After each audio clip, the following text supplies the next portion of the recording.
박근혜 대통령 지지율이 29%, 취임 후 최저치를 또 갈아치웠습니다.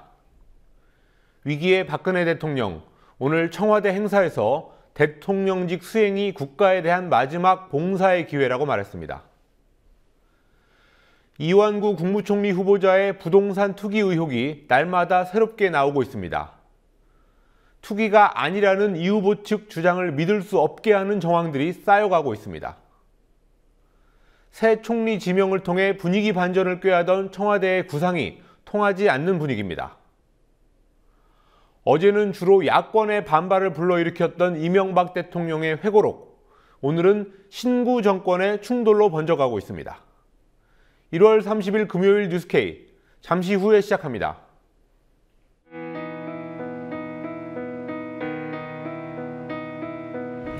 (1960년 4월 19일) 당시 언론은 빨갱이 데모라고 했습니다. 지금 우리는 혁명의 역사로 기억합니다. 1980년 5월 18일 당시 언론은 불순분자의 폭동이라 했습니다. 지금 우리는 독재에 항거한 정의의 역사로 기억합니다. 1987년 6월 10일 당시 언론은 대학생 가두 시위라 했습니다. 지금 우리는 민주주의를 쟁취한 감격의 역사로 기억합니다.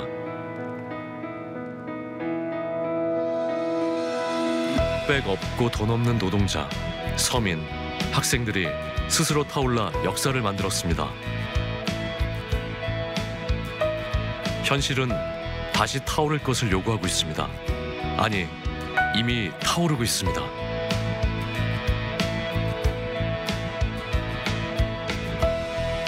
빨갱이를 종북으로, 불순분자를 외부 세력으로, 언론은 말만 바꿨을 뿐 역사를 부정하고 있습니다. 2014년 4월 1일 국민TV가 개국한 이유입니다. 국민TV는 역사를 역사로 기록하겠습니다.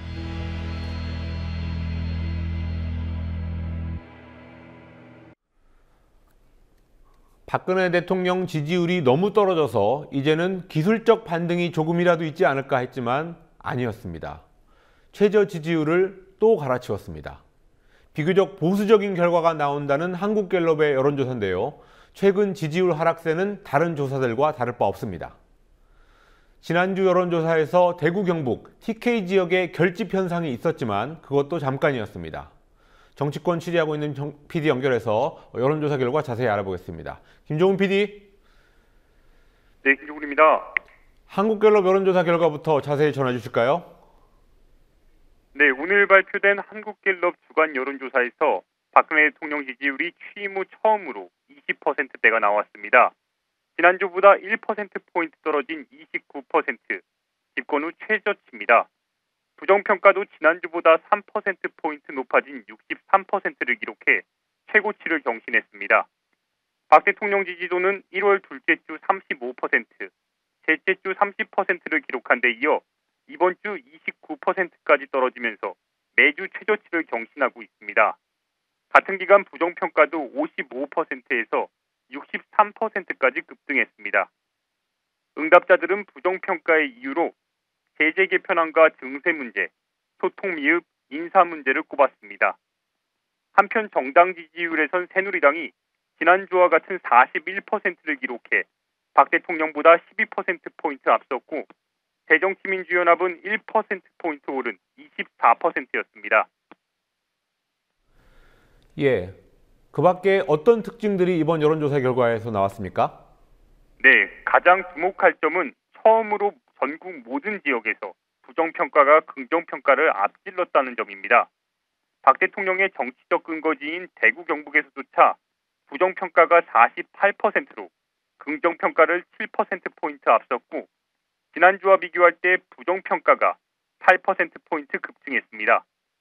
부산, 울산, 경남에서는 부정평가가 61%로 긍정평가를 2배 가까이 앞질렀습니다. 소득별로 보면 고소득층에서도 부정평가가 68%로 긍정 25%와 3배 가까이 차이를 보이는 등 주요 지지층에서도 싸늘한 민심이 나타나고 있습니다. 연령별로 보면 20대부터 40대까지 긍정평가가 20% 이하, 부정평가는 70%를 넘었고 50대도 긍정 34%, 부정 60%로 3주 연속 부정평가가 더 높게 나왔습니다. 60대 이상에서만 유일하게 긍정평가 55%로 부정평가 36%를 앞섰습니다. 리서치뷰라는 또 다른 여론조사 기관 결과를 보겠습니다. 여기는 한국갤럽보다 훨씬 더 나쁘군요. 예, 오늘 발표된 리서치뷰의 조사 결과 역시 한 달 전 지지율 39.5%보다 13.5%포인트 급락한 26%로 역대 최저치를 기록했습니다. 부정평가 역시 지난달 50.5%보다 14.2%포인트 급등한 64.7%를 기록해 역대 최고치를 경신했습니다. 리서치뷰 조사에서 박 대통령의 지지율은 지난달 19일 통합진보당 해산 결정 이후 상승세로 돌아섰다가 이번에 다시 큰 폭으로 하락한 건데요. 60대를 제외한 전 연령층에서 부정평가가 긍정평가를 압도했습니다. 특히 박 대통령 지지율을 떠받치던 대구, 경북, 부산, 울산, 경남 지역에서 긍정평가가 각각 29.8%, 22.3%를 기록해 새누리당 지지층의 이반 현상이 두드러졌습니다. 예, 위기의 박근혜 대통령 오늘 어떤 일을 했습니까? 네, 박근혜 대통령은 오늘 이미 계획돼 있던 대한민국 공무원상 포상 행사 외에 다른 일정을 만들지는 않았습니다. 박 대통령은 포상 행사에서 국가에 대한 저의 마지막 봉사의 기회를 앞으로 30년 우리 경제의 번영을 이루는 데 기초를 닦고 평화 통일을 이루는 데 다 바칠 것이라고 말했습니다.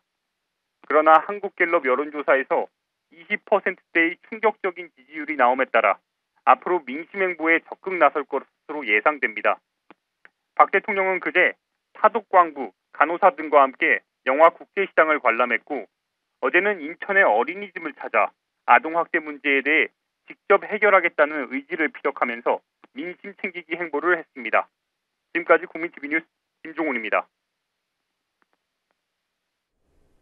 대통령 지지도가 바닥을 향해 가는 이유로는 인사 문제나 불통 이미지 같은 것들이 많이 꼽힙니다.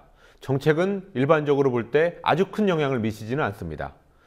그러나 요즘에는 정책도 상당히 영향을 미치는 것 같습니다.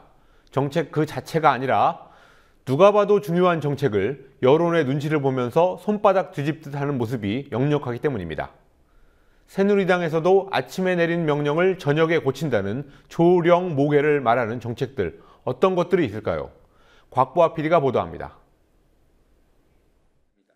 박근혜 정권이 고소득 자산가의 반발과 그들의 표를 의식해서 조변석계의 모습만 보여준다면 국민의 분노가 더욱더 커질 것이라는 점을 경고합니다.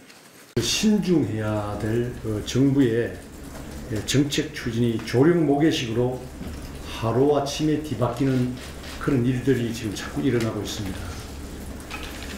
국민들의 신뢰를 점차 잃어가고 있습니다. 아침의 결정이 저녁에 변하듯 중요한 결정이 너무 쉽게 바뀐다. 그제 보건복지부가 충분한 고려 없이 건강보험료 부과체계 개편안 방침을 백지화하자 어제와 오늘 여야를 가리지 않고 비판이 쏟아졌습니다. 여론의 눈치를 보면서 정부가 정책을 수정하거나 아예 백지화하는 일이 최근 잦아졌습니다. 눈에 띄는 것만 봐도 지난 12월 이후 4번이나 있습니다. 지난 12월 22일 정부가 2015년 경제정책 방향을 발표하며 군인연금과 사학연금 개편안을 각각 내년 6월과 10월에 마련한다고 밝히자 당시 공무원 단체 등의 반대로 공무원연금 개편 추진에 어려움을 겪고 있던 새누리당은 당 지도부까지 나서서 강력하게 반발했습니다. 아니 공무원연금 이것도 지금 될지 안 될지 모르고 얼마나 힘들게 우리가 지금 막 이 불씨를 꺼뜨리지 않기 위해서는 이걸 노심초사하면서 이걸 매일매일 막 일을 하고 있는데 그럼 이 연금 하는 거를 국회에 와서 해야 되는데 우리하고 상의도 없이 정부에서 마음대로 그걸 발표를 해. 그러니까 참 기가 막힌 심정이. 그러자 기획재정부는 바로 다음 날 군인 사학연금 개편에 대해 검토하고 있지 않다며 하루 만에 꼬리를 내렸습니다. 또 정부는 재작년 고소득층에 세금을 더 부과하겠다며 연말정산 방식을 소득공제에서 세액공제로 바꾸기로 하고 올해부터 추진하기로 했으나 상당수 직장인들의 세금 부담이 늘어난 결과를 가져오자 최경환 경제부총리는 지난 20일 문제점은 부분적으로 손질해 내년부터 적용하겠다고 물러섰습니다. 그러나 그 정도로는 험악해진 여론을 달랠 수 없다는 새누리당의 요청에 따라 바로 다음 날 당정 협의를 통해 3천억 원 규모의 세금을 환급해 주기로 했습니다. 조세 법정주의를 무시하는 유례 없는 소급 입법이라는 비판이 쇄도했습니다. 연말정산 파동이 채 가라앉지 않은 가운데 지난 25일엔 정종섭 행정자치부 장관이 지난해 시도했다 실패한 주민세 자동차세 인상을 올해도 계속 추진하겠다고 밝혔습니다. 이에 여야 시민사회를 막론하고 서민 증세 논란이 일자 결국 정 장관은 12시간도 안 돼 일을 없던 일로 돌렸습니다. 활용점정은 지난 28일 있었던 보건복지부의 건강보험료 과세체계 개편안 번복입니다. 복지부는 고소득 직장가입자의 보험료를 올리고 저소득 지역가입자의 부담을 더는 방향으로 부가체계를 개편하려고 지난 18개월 동안 준비해왔으나 공식 발표를 하루 앞두고 백지화를 선언했습니다. 게다가 어제와 오늘 청와대가 건보료 전면 백지화는 아니라는 입장을 밝혀 여론 눈치 보기에 극치라는 비난을 받고 있습니다. 정부가 중요 정책을 수립하고 집행하는 과정에서 원칙과 소신을 보여주지 못한 것이 습관성 정책 번복의 근본 원인입니다. 대선 공약이었던 증세 없는 복지, 건보료 부가체계 개선, 서민생활 안정 등과 반대되는 정책으로 여론의 문매를 막고 인사파동과 같은 국정 난맥상과 맞물려 지지율이 떨어지는 등 국정 동력이 약화되면서 임기응변식 대응을 하는 악순환이 발생하고 있습니다. 국민TV 뉴스 곽보아입니다. 이완구 총리 후보자의 투기 의혹이 매일 하나씩 나오고 있습니다. 충남도지사 시절 아파트 개발 사업을 반대했다고 주장했지만 도청 산하 공기업이 그 상업에 대한 투자를 승인했다는 사실을 보면 이제는 조금 민망해질 정도입니다. 오늘 한국갤럽 여론조사에서는 이완구 후보가 신임 총리로 적합하다는 의견이 39%, 적합하지 않다는 의견이 20%였는데요. 이런 유보적인 태도가 얼마나 갈 수 있을지 미지수입니다. 권현주 PD가 보도합니다. 이완구 국무총리 후보자의 부동산 투기 의혹이 거의 매일 하나씩 나오고 있습니다. 오늘은 이 후보자의 동생이 충남 천안의 청당지구 아파트 사업과 관련해 금품 로비를 받아 2011년 구속된 사건이 이 후보자와 관계가 있을 가능성이 제기됐습니다. 충남도지사 시절이던 2007년 이 후보자는 도청 산하 공기업인 충남개발공사가 청당지구 아파트 사업을 시행하는 회사에 투자하는 것을 승인했습니다. 이 후보자는 이 문제가 불거질 것을 염두에 둔 듯 총리 지명 직후 본인은 당시 사업에 반대했다는 사실이 동생의 공소장에 나와 있다고 설명했습니다. 그러나 사업에 반대했던 이 후보자가 충남개발공사에 투자를 승인해줬다는 건 앞뒤가 안 맞는 해명이었습니다. 승인 당시 충남개발공사 사장이었던 홍모 씨는 오늘 노컷뉴스와의 통화에서 이사회에 도청 공무원들도 참여했지만 아무도 도지사의 반대 의견을 전달한 적이 없다고 말했습니다. 이 후보자는 오늘 오전 출근길에 기자들을 만나 모든 것은 청문회 준비단이 밝힐 것이라고만 답했습니다. 경기도 분당 땅 매매가 투기 목적이었다는 의혹을 뒷받침하는 새로운 정황들도 추가됐습니다. 이 후보자의 장인이 경기도 분당의 땅을 산 날은 2000년 6월 29일로 이날 인근 13개의 필지도 동시에 매매가 이뤄졌습니다. 당시 이 땅을 산 사람들은 이 후보자의 지인과 국회 재정경제위 소속 국회의원의 자녀 등입니다. 이 때문에 고급 정보에 의한 공동투기가 아니냐는 의혹이 제기됐습니다. 정말 이상한 거래입니다. 같은 날 이 후보자 장인까지 자그마치 14건의 거래가 이루어졌다는 것은 고급 정보에 의한 투기 의혹이 있을 수밖에 없습니다. 또 당시 수도권 개발을 주도한 건설교통부 장관은 자민련 소속의 김윤기 장관으로 같은 당 원내총무를 맡고 있던 이 후보자가 개발 정보를 미리 알고 땅을 사들인 게 아니냐는 의혹도 추가됐습니다. 인사청문회 준비단은 오후 보도자료를 통해 부동산 컨설팅 업체가 매매 계약을 주도적으로 체결한 것으로 사전 정보 입수에 따른 매매는 아니었다고 주장했습니다. 타워팰리스 아파트 매매와 관련해서도 이 후보자가 해명해야 할 점이 남아 있습니다. 2003년 당시 한나라당 의원이던 이 후보자는 공직자윤리법상 재산을 기준시가로 신고해야 하는데 기준시가보다 낮은 6억 2천만 원으로 신고했습니다. 청문회 준비단은 6억 2천만 원은 계약금과 중도금만 합한 금액으로 당시 신고 관례상 문제가 없다는 국회의 답변을 받았다고 말했습니다.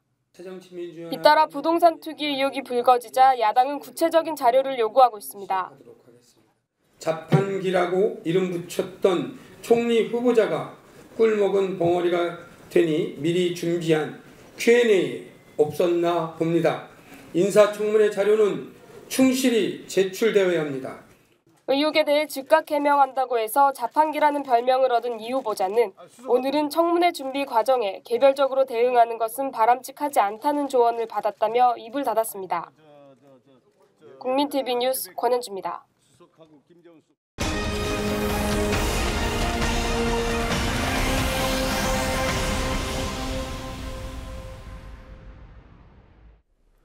인천 어린이집 파문 이후 과거 CCTV 확충에 반대했던 정치인들도 어쩔 수 없이 확대할 수밖에 없지 않느냐는 태도를 보이고 있습니다. 그러나 여론이 아무리 들끓어도 아닌 건 아니라고 하는 사람들이 있습니다. CCTV가 급증했어도 범죄는 줄지 않았고 범인 검거율은 오히려 떨어졌습니다. 성지훈 PD가 취재했습니다. 인천 어린이집 파문 후 정부와 여당은 지난 27일 어린이집 아동폭력 근절 대책을 내놨습니다. 전국의 모든 어린이집에 CCTV 설치를 의무화하고 부모가 원하면 언제든 CCTV를 열람할 수 있도록 하겠다는 것이 골자입니다. 현재 전국 어린이집 중 80%가량은 CCTV가 설치되지 않았지만 인천 어린이집 사건 이후 CCTV 의무화 여론은 압도적이 됐습니다. 그러다 보니 그간 CCTV 확충에 우려를 표했던 새정치민주연합의 남윤 인숙 의원 등도 입장을 바꿨습니다.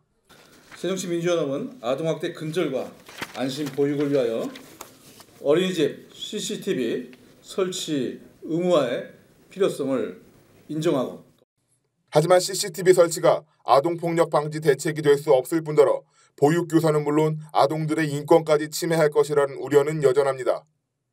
인천 어린이집에서도 CCTV가 설치돼 있었고 보육교사가 그 사실을 알면서도 폭행을 저질렀다는 사실은 CCTV 효과에 의문을 갖게 합니다. 인권운동가들은 아동폭력 문제에 대한 근본적인 대책 수립 없이 CCTV 설치를 의무화하는 것은 미봉책일 뿐이라고 강조합니다. 사실은 모든 보육교사가 아동학대를 하는 건 아니거든요. 모든 보육교사를 잠재적으로 범죄자로 취급을 하고 보육 현장이라는 게 아동들이 굉장히 하루 종일 생활을 하는 공간이고 그 안에서 수시로 탈의를 한다든지 기저귀를 간다든지 그러니까 일상 생활을 하는 공간이거든요. 근데 이제 그 공간에서 정보 주체라고 해야 할 보육교사는 물론 아동들의 인권도 함께 고려를 좀 해야 될 것으로 보입니다. CCTV는 만병통치약도 아니고요. 뿐만 아니라 좋은 대안도 아닙니다.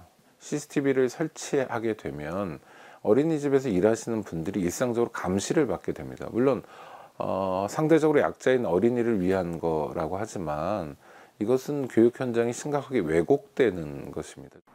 인권운동가들은 CCTV 확충이 범죄를 예방할 것이라는 믿음은 맹신일 뿐이라며 구체적인 수치를 제시했습니다. 진보네트워크 센터가 정보 공개를 청구해 정부가 지난해 공개한 자료에 따르면 2007년 9만 9천여 대였던 CCTV는 2013년 56만 5천여 대로 크게 늘었지만 범죄 발생은 183만 건에서 179만 건으로 별로 줄어들지 않았고 살인, 강도, 절도, 성범죄의 4대 강력범죄는 오히려 증가했습니다. CCTV 설치로 범죄 발생 후에 검거율이 높아질 것이라는 기대도 충족시키지 못했습니다. 2007년 88% 정도이던 검거율은 2013년에는 69% 남짓까지 떨어졌습니다. 방범용 CCTV 같은 경우는 2002년도에 강남구에 도입된 후로 한 10년 이상 지금 운행되고 있지 않습니까? 그래서 그 10년치의 범죄율을 비교를 해봤는데 놀랍게도 범죄율은 전혀 변화가 없었습니다. 그러니까 결국에는 우리가 이제 CCTV에 대해서 이제 특히 답답하신 부모님 같은 경우에는 당장 뭐라도 해야 되지 않냐 이런 생각으로 CCTV를 선호를 합니다. CCTV는 그런 점에서 단기적이고 저렴한 해법이라고 볼 수 있지만 안타깝게도 그것으로는 아동학대나 범죄를 막을 수는 없다는 겁니다. 진짜 제대로 된 대책을 마련하는 건 이를테면 예산도 많이 들고 또 복잡한 과정을 거쳐야 되니까 확 눈에 띄기 쉬운 CCTV를 주로 대안으로 정부에서 제시하는 것 같습니다. 이게 바로 전형적인 전시행정입니다. 인권운동가들은 CCTV에 대한 근거 없는 믿음보다 보육교사들이 처한 노동환경과 보육의 공공성 등 시스템에 대한 근원적 고민이 우선이어야 한다고 지적합니다. 아동학대 문제가 불거지기 시작을 한 건 그 2000년대 들어서서 이제 여성의 사회 진출도 늘어나고 그리고 이제 어쨌든 보육 정책이 확대가 되면서 이제 그런 일들이 불거지기 시작을 했거든요. 그러니까 그때서부터 우리가 학도 문제를 방지를 하기 위해서 어떻게 좀 제도적으로 우리가 대책을 세워야겠다. 그렇게 노력을 했으면 지금쯤은 해법이 나왔을 거라고 생각해요. 그런데 2000년대부터 아동학대 문제의 유일한 해법으로 CCTV만 거론을 해왔거든요. 서로 다른 교사에 의해서 서로 다른 어린이집에서 비슷한 문제가 일어나고 있다는 건 그 해당 교사를 감시함으로써 문제가 해결되는 게 아니고 뭔가 시스템이 고장났다는 거거든요. 국민TV 뉴스 성지훈입니다. 이명박 전 대통령 회고록에 자화자찬과 왜곡, 궤변이 많다는 지적이 쏟아졌습니다. 그런 가운데 오늘은 회고록의 불똥이 이상한 곳으로 튀었습니다. 회고록에 나온 몇 대목을 둘러싸고 전 정권과 현 정권의 갈등이 나타났습니다. 양측은 모두 상대방이 오해를 하고 있다고 주장합니다. 조아라 PD가 출간 기자간담회에 다녀왔습니다. 오늘 프레스센터에서 열린 이명박 전 대통령 회고록 기자간담회에 나온 김두우 전 홍보수석은 여유를 잃지 않았습니다. 김두우 전 수석은 이 전 대통령이 회고록에서 박근혜 대통령을 언급해 청와대에 반발이 나온 부분에 관한 기자들의 질문에 청와대의 오해일 뿐이라고 받아넘겼습니다. 청와대에서 이 책을 회고록을 다시 한번 정밀하게 보시면 상당 부분 오해가 풀리지 않을까 이런 생각이 듭니다. 문제가 된 부분은 회고록 9장. 5년의 대통령이 100년을 보다의 한 대목. 이명박 전 대통령은 2009년 박근혜 당시 한나라당 대표가 충청권 출신인 정운찬 전 국무총리의 대선 출마를 견제하기 위해 자신이 추진했던 세종시 수정에 반대했다는 취지의 주장을 했습니다. 이 같은 내용이 알려지자 청와대 고위 관계자 역시 이 전 대통령이 오해를 했다며 회고록의 그 부분에 대해서는 유감이라고 말했습니다. 이 관계자는 박 대통령은 정치적 어려움 속에서 국토 균형 발전이라는 관점을 갖고 결단을 내린 것이라며 그런 문제가 정치공학적으로 이렇게 저렇게 해석되는 것은 과연 국민이나 당의 단합에 어떤 도움이 되는지 의문이라고 말했습니다. 그러나 김두우 전 수석은 청와대가 유감을 표한 대목을 아는지 모르는지 전혀 엉뚱한 곳을 언급하며 청와대가 오해를 하고 있다고 주장했습니다. 세종시 문제에 대해서 여기에 이야기를 하는 와중에 그 이야기가 한 줄 살짝 나오죠. 그런데 여기 회고록에도 그렇게 쓰여 있습니다. 박근혜 대통령은 원칙과 약속을 중시하는 정치인이다. 김 전 수석이 짚은 문구는 청와대가 문제 삼은 부분의 다음 페이지에 있는 것이었습니다. 김 전 수석은 4대강 사업과 자원외교에 대한 MB의 자화자찬을 비판하는 데 대해서도 그다지 신경 쓰지 않는다는 태도였습니다. 자화자찬이라고 보시는 분들은 자화자찬이겠죠. 김대중 노무현 전 대통령 서거에 대한 서술이 빠졌다는 지적도 있었습니다. 박근혜 대통령에 대해서 왜 안 쓰셨느냐 하는 문제와 동일한 문제입니다. 이 정치적인 사안은 빼는 게 원칙이라고 하는 그 원칙에서 막혀서 결국 다 뺐습니다. 기자회견이 끝난 후에도 기자들의 질문이 계속됐지만 김 전 수석은 분명한 답변을 피했습니다. 용산 참사 문제나 26명의 목숨을 잃은 쌍용차 문제는 이게 왜 빠졌을까 하고 비판하는 분들도 있거든요. 뭐 비판은 각자의 자유죠. 예. 그러면서도 김 전 수석은 MB 회고록이 다음 정부에도 도움이 되길 바란다는 말을 빼놓지 않았습니다. 국민TV 뉴스 조아라입니다. 이명박 전 대통령의 회고록이나 자서전이 상당히 많습니다. 인터넷에서 검색되는 것만 해도 총 9권입니다. 그러나 이번 회고록에 실린 자화자찬이나 궤변을 보면 과거에 썼던 책들도 기록으로서의 가치가 과연 얼마나 있을지 모르겠습니다. 이명박 전 대통령이 어떤 책을 썼는지 강신혜 PD가 모아봤습니다. 신화는 없다. 절망이라지만 나는 희망이 보인다. 온몸으로 부딪혀라. 이명박 전 대통령이 단독으로 집필한 자서전이나 회고록은 오늘 서점에 깔린 대통령의 시간까지 모두 9건입니다. MB의 첫 자서전은 1995년 출간된 신화는 없다로 어린 시절과 현대건설 재직 당시의 일화를 담았습니다. 이 전 대통령은 어려웠던 시절을 회상하며 반복된 노력 외에는 비결이 없다는 등 신념을 전했고 현대건설 사장이 된 과정을 설명하며 사원일 때는 과장처럼, 과장일 때는 이사처럼 일했다고 묘사했습니다.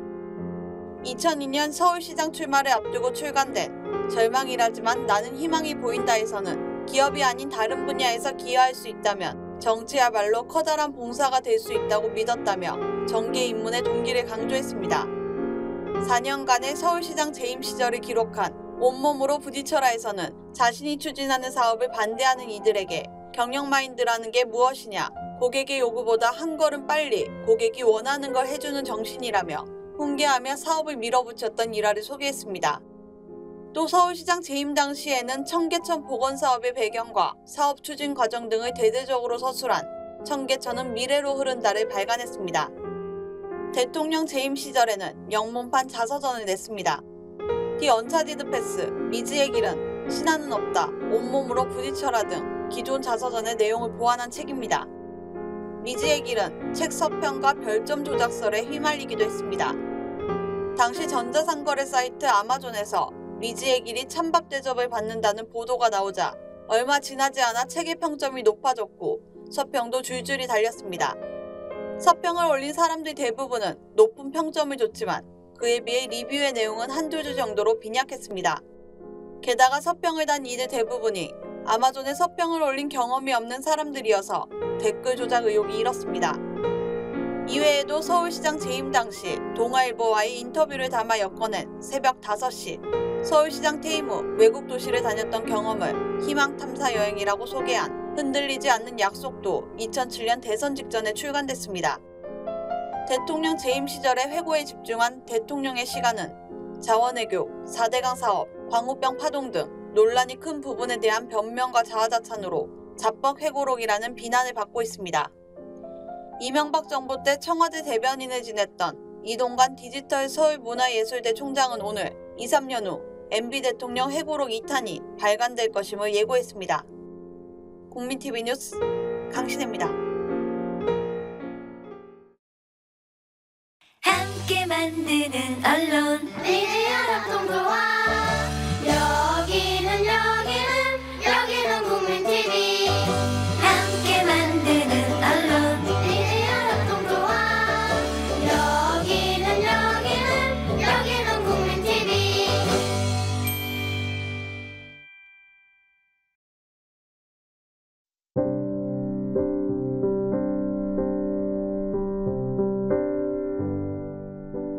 고삐 풀린 망아지, 목줄 놓쳐버린 개, 모두 붙잡기 어렵습니다. 망동하는 마음이 꼭 그렇지요. 욕망에 눈 어두워서라는 말이 있습니다. 못하는 짓이 없게 되었다로 이어지기 십상입니다. 문득 그런 표현이 떠올랐습니다.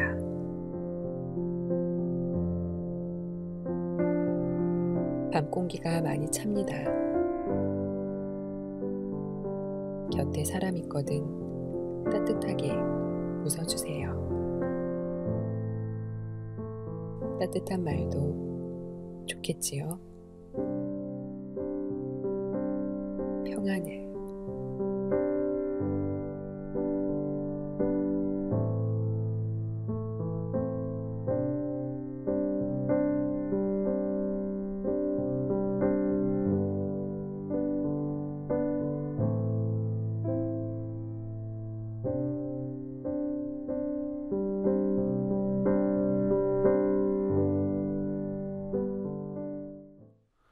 (1월 30일) 뉴스K 마치겠습니다. 시청해주신 여러분 고맙습니다.